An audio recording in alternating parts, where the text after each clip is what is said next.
So, are we going to just watch and then have to do it ourselves later? Yep. Oh, I'm not going to remember. You got some note? You got the video? You got some stuff to... Oh, I'll have a video. Right? You'll have a video. Okay, cool. Yeah. So I'm screen recording here, and hopefully that camera will keep going too. And we're going to do this in a couple of segments. Can someone, because I can only record in 30-minute chunks, so if I go close to 30 minutes, can someone tell me and I'll start another camera? Can we set a timer on? Thank you. That'll be good. You're a master of timage now. Yeah. This doesn't mean you have to cram it all in 30 minutes. I'm going to be drinking from your tea too, just so you know. Better put that outside. So, but though, you know, DSLRs can only record for 29, 59. 20 minutes, yeah. Mine only record 10. Okay. Yeah. Depends on the camera. It depends also too, so it's a mixture of the time versus you can't have a file on a memory card more than 4.5 gig. So if you hit that file size, it'll stop recording, or if you hit the time limit, it'll stop recording. Is that just an algorithm thing because it can only default, it's only divisible by whatever it is? Don't know. Could be. Yeah, it is for me. Yeah. The 29 thing is because if normal cameras were to be classified as video cameras, they'd be taxed higher. I don't know. It's a legality thing. So everybody that wants to record video. That'll be fun to bleep out later. Just kidding. We don't bleep. So that's the state of that. The only reason mine is the Olympus have hacked some sort of thing where if you hit the file size limit, they'll record another clip. They'll just start again. Oh, that's great. But the aggregate of all those clips still can't go past 29 and 59. How long has that been recording so far? A couple minutes. Okay. So maybe call it 25 minutes. Just making Sunday hard. I know, I'm trying to make it easy. So I'm going to sit down because I'm tired. Like everybody, because we spent all night last night shooting our hearts out. It was a lot of I fun. thought we finished pretty early. We were pretty much done by 9. 30, 11, but Yeah. I was home by 9. so Yeah. Yeah, right. Just goes to speak to your efficiency. So introduction wise, we have Luke Hunter here, the incredible graduate car photographer who led a workshop for us last night. I'm Ben, I teach here. Tracy's in charge of teaching here, she's in the corner. Rocking social media. Maddie, Ness, Kate, Rach, the hardcore students here. With some Red Bull and espresso, and we're hanging in there. So what we've got for you today in the first little bit is a bit of a demo from Luke about making sense of all those different parts we shot last night. I'm going to just talk briefly about how to get your photos, one way to get your photos looking snazzy for printing.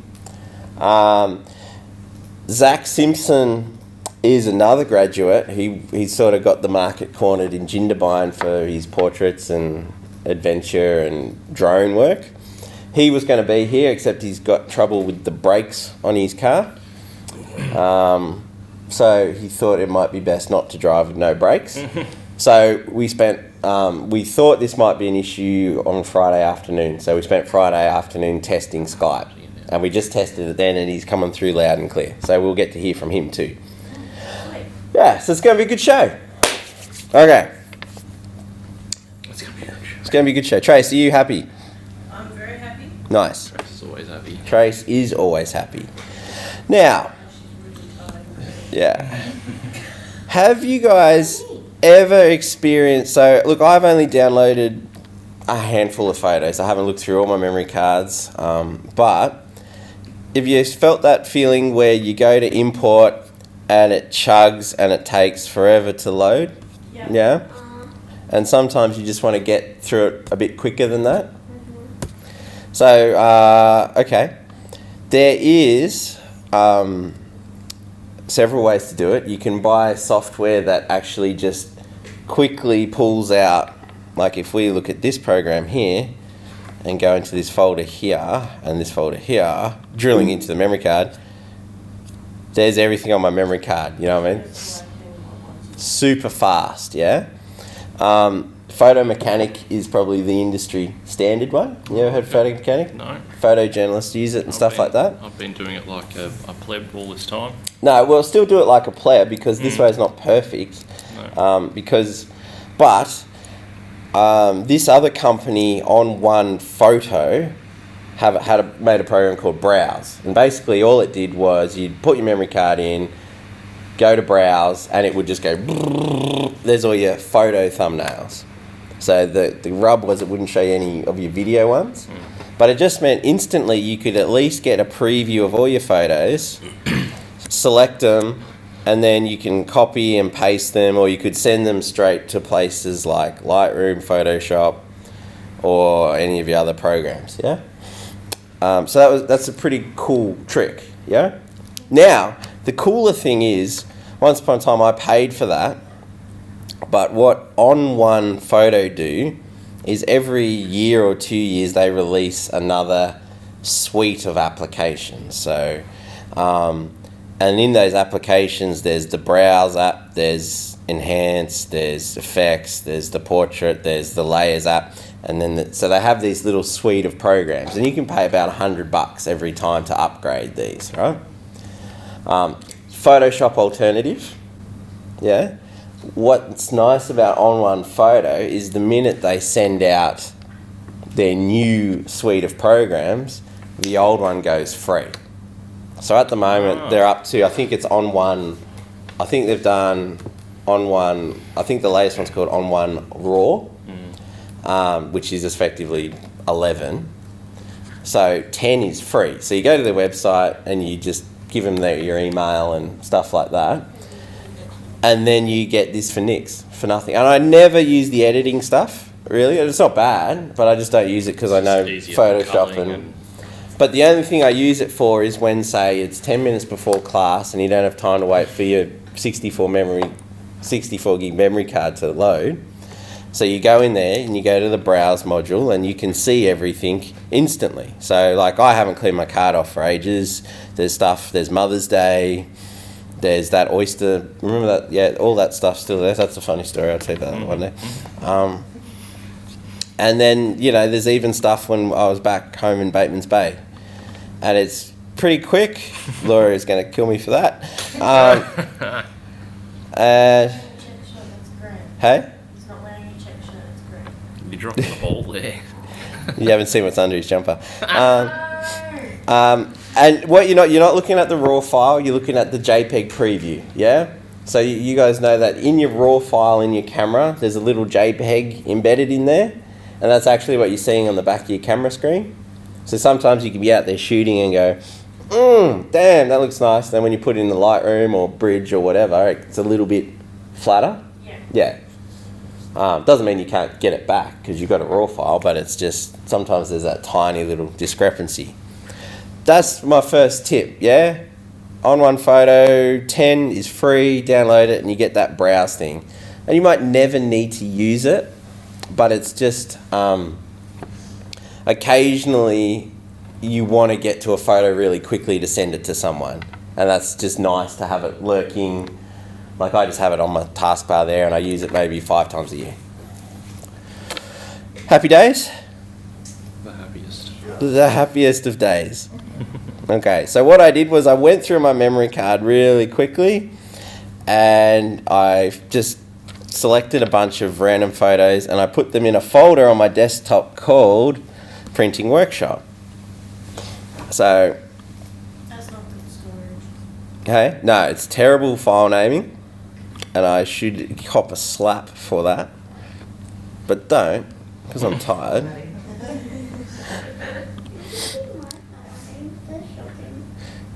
Okay, so look, ideally what you want is something where it's your reverse date. So 2000, is this what you do? Do you do something similar? Sort of not. I leave it in Lightroom. So Lightroom's your Lightroom catalogue. Yep. For a couple of years. Then just go. Back it up somewhere else. So well, whatever works. it's always backed up, but like I just take it out of the cataloguing. So yeah. So if you let Lightroom run your life, that's cool. That works too. It does a good job. Gets to be a heavy program, after a while. But I swap and change a bit. So I'm at the last couple of years anyway. I've been just putting everything in folders, but reverse date. So 2018 March 25th, and then some keywords. So Anzac Day, Wodonga. It was at Anzac Day in Wodonga. You know what I mean? So I can search in Finder. I can search over here, searching anything for those keywords or that date, that year, and all that stuff will come up. Except I haven't done that for this folder here, which is just printing workshop. I'm just going to show you a bunch of stuff in Capture One because it's just broadening your horizons too. I've got Bridge open too, so if any point you want to say, well, what's that look like over the other side, just let me know because it's all, you know what I mean? The reason I just wanted to show you this stuff is because at TAFE we've wrangled a Capture One discount too, so you can get that. And it's not a subscription, it's a one-off payment and you have it forever. So you know how with the Adobe stuff you have it for a year, well, it's an annual thing. If you want to keep paying it, you got to pay $150 a year or something like that. Scary amount. Or monthly, yep. Yeah. With Capture One, it's still kind of a Lightroom Camera Raw kind of vibe to it. Doesn't do everything Photoshop does, but you own it. Yeah, so, and we get it way cheaper here. It's usually about $600, and we get it for about $200. Yeah. Thank you. So, all right. I wanted to start with this photo because it's a nice moment. It's been lit okay. But when you zoom into 100%, what's going on? It's out, yeah? It's not too bad on, well, even then that's not great. But it's, if you go into 100%, which is sort of where you know what you're looking at, you know what I mean? Because it's pixel for pixel at 100%. So what I was doing was, Maddie, I'll explain. Okay, so what I was doing was, obviously that's not, you can tell it's not natural light. It's been lit by a flash. Okay, so I had a flash on a stand which was lighting a spot. Okay, and the photos of Laura standing there with flash with Archie were okay, but I thought, why don't you step back 10 steps and then run with him into the spot? So it was kind of, because as soon as you run with him, he lights up. So what we were trying to do was I was trying to focus on that, pre-focus on that spot, and then watch Laura running to that spot through the viewfinder and then shoot the flash. And you only get one pop of flash. So what happened is my timing was a little bit out. Yeah. So if you look, if we were to like zoom in on, let's go, oh, just the one. If we go, you see how his shoes, not bad. So my timing was a bit off, yeah. We did this 4 or 5 more times and eventually I got it. But I wanted to show you this one because we're talking about sharpening and how you might want to save stuff.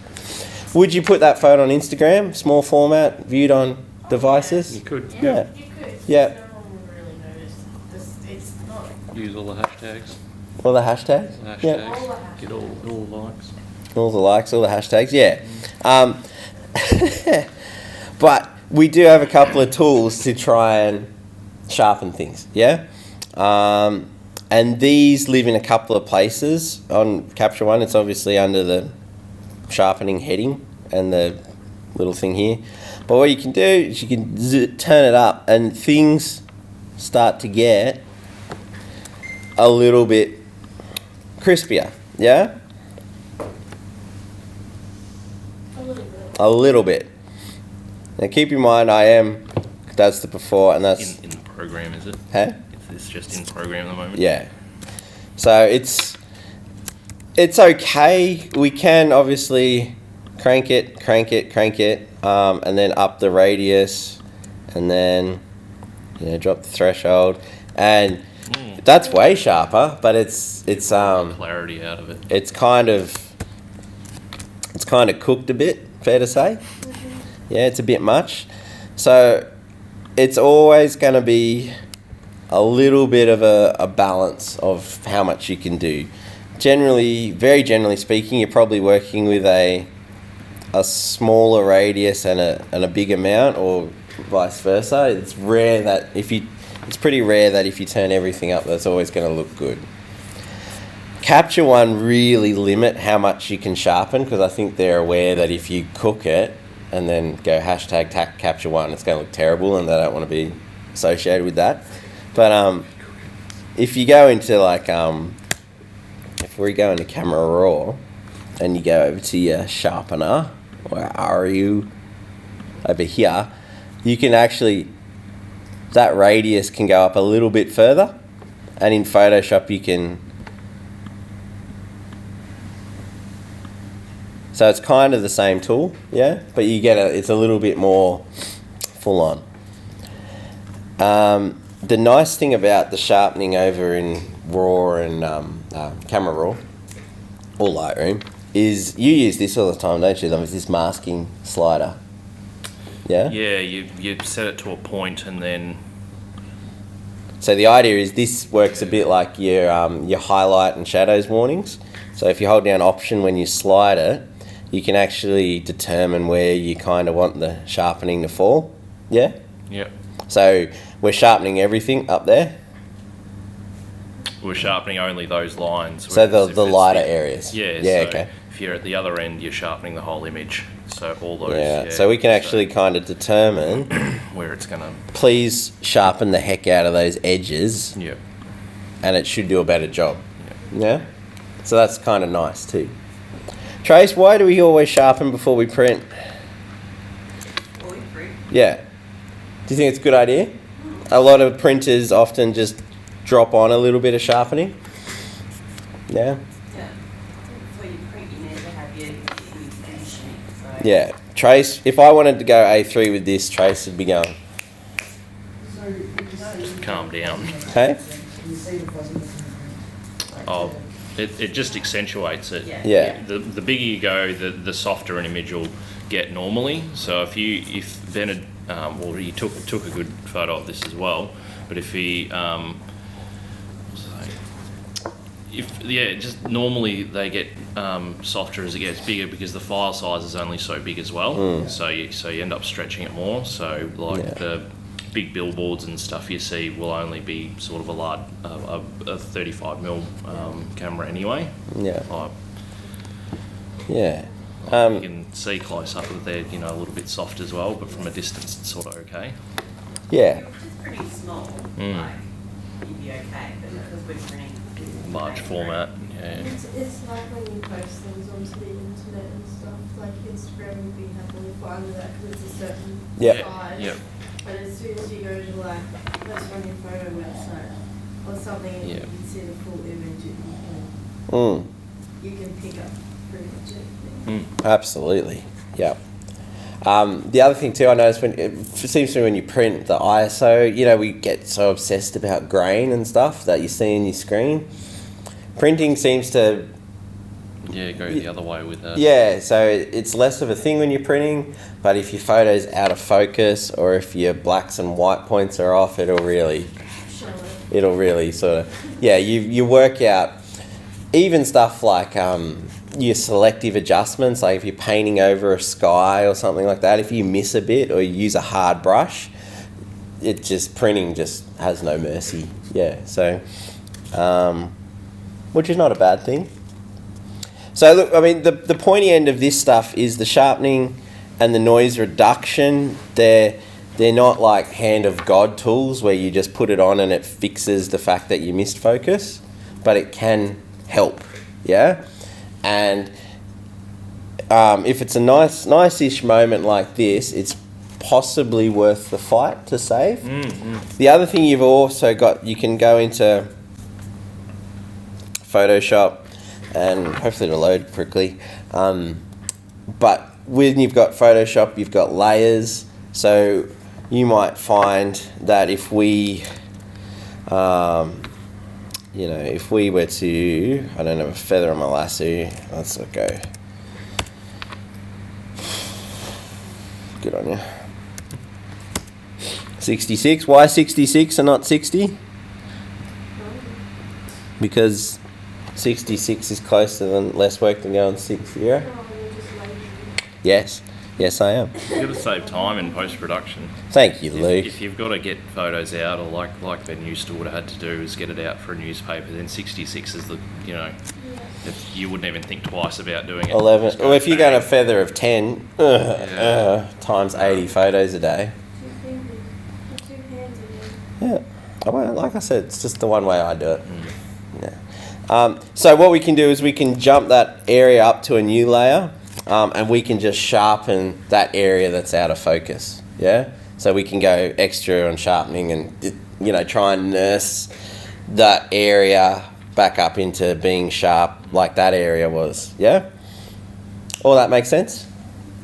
Cool. Keep in mind the dirty little lurker. Remember we talk about Nick Collection and how it's free and you should all download it? This, I'll just kill that. Why is my Photoshop so big? There we go. It's too big. I'll kill that layer, and then if you go, and mine will possibly crash because of a few other issues, but the sharpener here under your Nick, thought it was going to go then. This thing can do some really cool sharpening too. Fair to say? Yep. So it's got this adaptive sharpening up here, which is computer generated. You can crank that up and down and have a real play in here. You could do a control point which adds Just a radius to where it's going to sharpen. yeah, so it's working in that area. That's really creepy, by the way. Yeah, that's super creepy. But this tool here can save your bacon a bit too. I shot last year a shot of Kirsty, the model, out on that blue wall, and it was like she was here and focus was here, and we ran it through this, and for whatever reason, this Bang. it could tell that I was just out, and it just went, and then we got quite a nice print out of it, that sort of size. So I'm just throwing, here's a couple of things if you're in love with a photo. Try sharpening it first. Don't just bin it. Just keep it and see what you can actually do, because you never know till you try. It might be worth the half an hour or 10 15 minutes you spend on it just to have a look and a see. Yeah. And it's not a one fixed thing for everything. Sometimes Photoshop does a good job. Sometimes Nick Collection does a good job. Sometimes Lightroom. Yeah. You're happy with what Lightroom pumps out. So yeah. Or something else I was going to say there. Does any of that sound good? Interesting? Yeah. Right. Cool. I remember what it is. So, we'll skid that one. See you, Laura. See you, Archie. Okay. So, is that one? That one's out. Of course it is. There we go. Those came out really good then. Thanks, mate. I do try. Hey? I was the lighting person for this. You did. So some of these adjustments I just showed you, like this one, obviously, we've got a couple of issues with printing. What's the first one that Tracy's going to smack me in the teeth with? It's too dark. It's too dark? it's too dark. Where's it missing? Like what's out? Well, wait. What's the thing you can always trust? You can't always trust your eyes, but you can always trust the...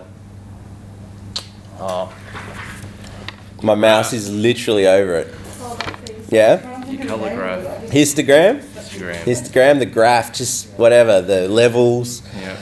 What's it telling me? It's blue. I don't know.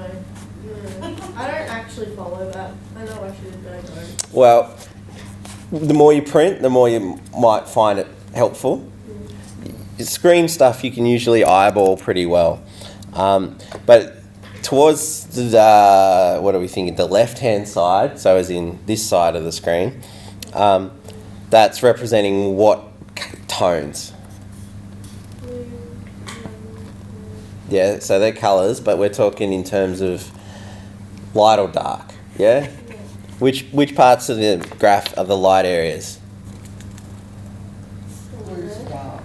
Yeah, I can't emphasise how much it's so good to write this stuff down with the levels, because it's bread and butter stuff when you start to print. So, on the right-hand side, left-hand side, sorry, yep, I'm all screwed up, is the darker areas, yeah? If you look at this in Photoshop, in the levels, Control L, Command L, you get a dark triangle appearing under that corner, so you know that that's the dark end. Midtones, they're in the middle, and then your highlights and your lighter areas are over here. So things like your whites or your brighter areas of the photo, yeah? That's how it's all represented. Tracy, when she's printing, she'll be expecting you to have not tons of black, but a true black and a true white. So a true dark and a true absolute dark and absolute white, yeah? And your printer's going to love you and everything's going to fall into place with you there.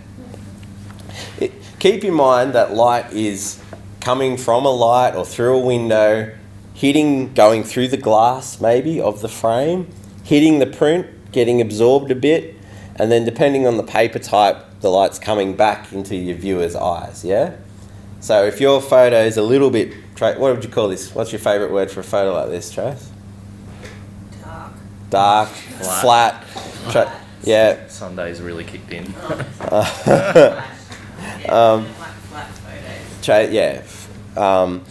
That's because over here, there's no true highlight, yeah? And maybe I could say, well, I was just shooting smart. I wanted to underexpose in camera so I didn't blow out the details on a dress. Yeah? Yeah, wedding photographers will throw that one at you all the time. Timer. Okay, cool. I'm just going to reset that other camera. So wedding photographers will tell you that all the time, that, oh, no, man, I'm just shooting under. And that's Whereas fine. realistically, they got the settings as right as they could at the time to capture the moment. And that's fine too.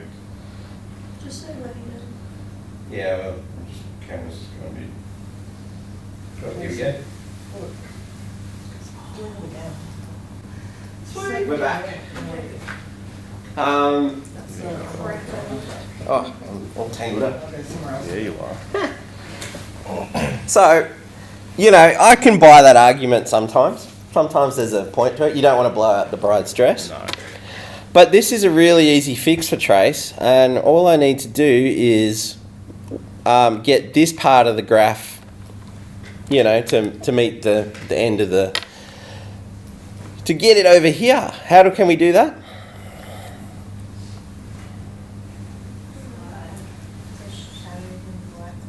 Okay, so you can use your brains and you can go, well, we want to move the highlights over, maybe the whites too. And there you go. And all of a sudden we've got a slightly more punchier photo, yeah?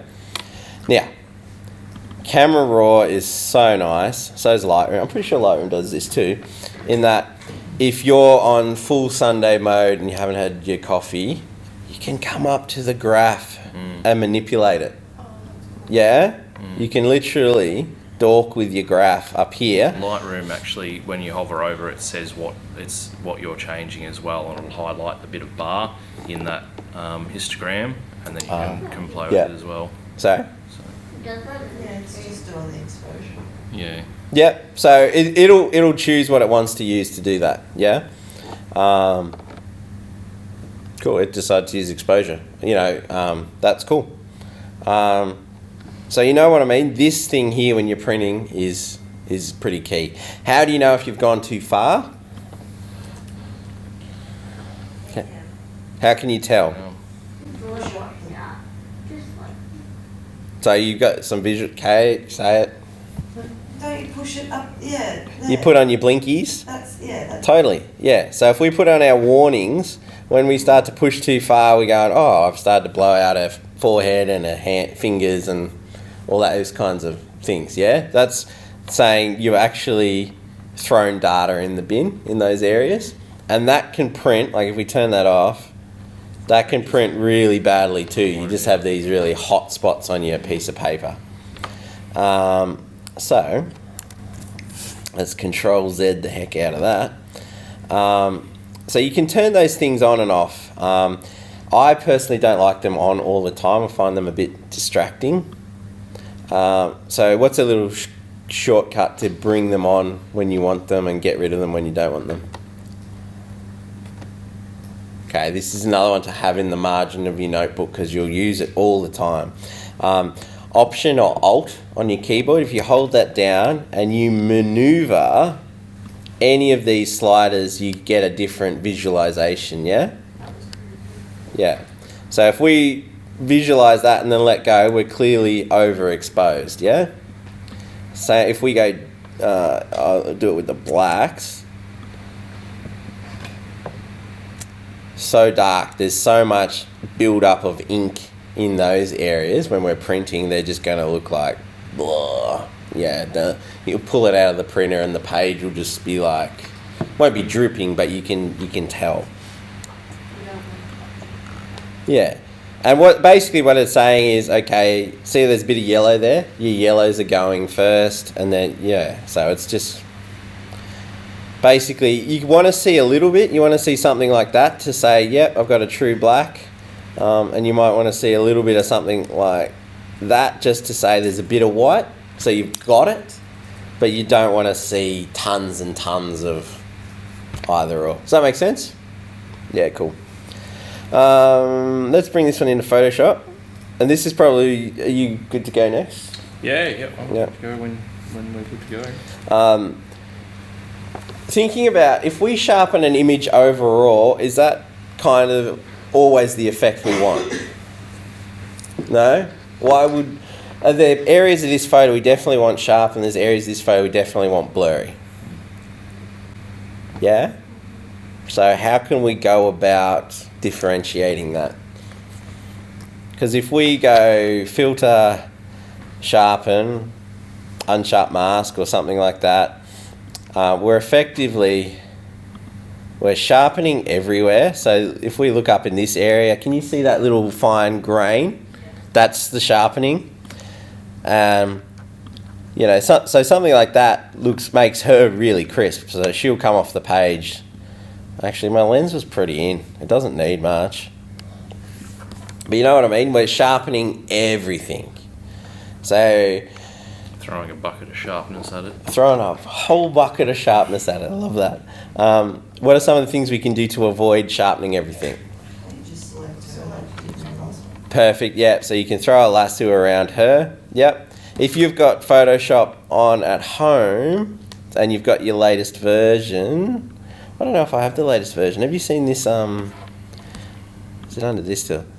So you go to the quick select tool and then there's this select subject button. This is still new and it takes a minute because Photoshop's got to think. Oh, That's pretty new. that is pretty That's neat. with if you're on the subscription. And it's not perfect. No, I can see her hair there, but Pretty. pretty So- bloody close. It's not bad for a starting You point. could go and that'd save me Yeah. hours. So what you can do I was kidding. if that happens and it's good but not great, you can go into select and mask and you can do all these things where you say, can you have a look at this edge, mate? And it'll have a think and it'll go, oh yeah, There's an okay. edge there. I'm sorry. Yeah. Yeah, and these flyaway hairs it should kind of pick up too. Oh, that's so cool. Yeah, and then you've got all these controls down the side here to dork with and refine it too. But painting it around the edge, basically what you're saying to Photoshop is, mate, can you go in there and just have another look? It's still an automated thing. It's still using its, what do they call it? Adobe Sensei Yeah. is the technology they call it. What tool do you use to Okay, so what we did, that. First thing we went to is the quick select brush, select subject. It had a go at it, and then we went into the next button, select and mask, to refine it. Now, the last thing I'll say with that is you can shift the edge so you can make it a little bit bigger, or you can bring it in a little bit. Feather it. And then you can do stuff too where you can output it as a new layer, or a layer with a mask, or a layer mask, and all sorts of things like that, yeah? So if we did it as a layer mask, see how it's built that mask around her? Which means, and because I've done it on the background layer, which is a bad idea, we've lost the background, but that's how you could just sharpen her and leave your blurry background out, yeah? Which is kind of the game plan. That's what you want. You don't want to be sharpening your blurry areas because you want them to be nice and blurry. You want to draw the eye to the subject. Yeah. Now, the last thing I want to show you, and it's sort of a tool that does that, but there's a few steps in it. We used to use it in the newspaper all the time because it was a really quick, dirty way to sharpen your photos and things like that. But it is a process, and it involves using what they call a high-pass filter. Okay. So what you need to do, duplicate your layer. Keyboard shortcut for that is Command or Control J. And I'm going to show you the workflow we used to use at the newspaper because it sounds like a lot of work. But once you get your keyboard shortcuts down and its rhythm, it's just like boop, doop, doop, doop, doop, doop. Yeah. So glad I committed that to video. Control J, Shift Command U, or Shift Control U converts to black and white. Okay. Then we go up to the filter menu and we go down to other, high pass. Okay. Now, you guys may need to get a bit closer to see that, but can you see what's going on here? Not really. I can see. All right, you may need to get closer to see it. Yeah. But, and if I increase the radius, you see what it's doing? It's creating this bizarre thing. Okay? And if you go a small radius, what it actually does is it's just detecting the edges. Okay? I don't know how it's doing it. Photoshop's doing some stuff, but a wise old photojournalist taught this to me, and I'm just teaching it to you guys now. So what you can do with this is essentially you're isolating what you want to sharpen, yeah? By determining the radius here. But pretty much, regardless of how big you go, it's fair to say this is crisp and out here's always blurry, yeah? So it always can tell where the sharpness is using a high pass filter. It's cool. So, and we would crank it up and use it sort of like 80 or something like that because we wanted a lot of punch to make it jump off the toilet paper we printed on, yeah? At the newspaper. But now we use it much more subtly because we're nearly always printing and using it on a screen or something like that. So if you want to just sharpen up those edges, which you can see right there, we'll go OK. And at the moment that still looks like a hot mess. Yeah, we've got just this weird kind of mully grub looking. Remember the mully grubs? They were just like heads that came out of the wall. No one remembers mully grubs? Oh. So what we can do to fix this up is we go down to like say a hard light blend mode, and all of a sudden we're back to what we can see a photo, yeah? So let's zoom in. And if I turn this layer off, you see that's out of camera? Turn it on. Do you notice the difference in sharpness there? Off, on, off, on. Not really. A little bit. Go into 100%. It's meant to be subtle, okay? 100%?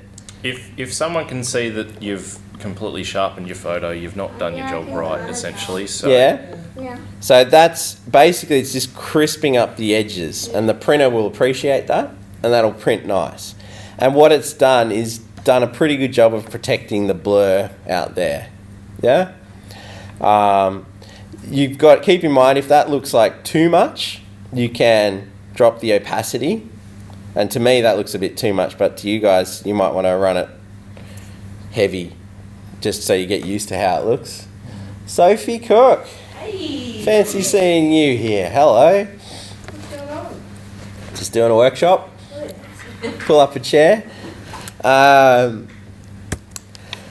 look, that's one way you can do that. There's a few steps to it. Duplicate your layer, convert it to black and white, jump into your high pass filter, and then once you've got it looking how you want, just pick a blending mode of like hard light, which is going to show the full effect, or soft light, which is going to make it a little bit less severe. Yeah.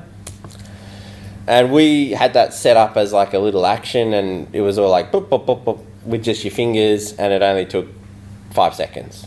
Yeah, it's a lot of work at the minute because we've broken it down. But yeah, that's really quick way to, I mean, and we can keep duplicating this layer and see how she gets real crispy. We're just like, it's like, what's that Indiana Jones movie where they keep drinking from the wrong cup and they all melt away? Yeah, that's what that is. Yeah. The Holy Grail one. All right, so that's my rant on sharpening. Okay, is that all right? Mm-hmm. Yeah. So you've got your sharpening tools. You definitely want to sharpen before you print. You want to make sure your levels or your histogram are, there's a black and there's a white. There's not big gaps either side. Yeah, every now and then there'll be an exception where you want to print something a bit faded or something like that. But this is very generally speaking. You've got your tools in Capture One, you've got your tools in Lightroom, you've got your tools in Camera Raw. Or you can go into Photoshop and do something with a high pass filter. Yeah. And don't forget the Nik collection. The sharpening tools in the Nik collection are free, and sometimes I reckon they're even better than the Photoshop ones. I reckon they're magic. Magic. I'd almost half the time jump to it. Go there first, less work. If I couldn't do it in the program that I was printing in, it'd just be straight to it. Straight to it. Yep. All right. I'm going to stop that screen recording. You guys want to have a stretch, and then we'll hand over to Luke.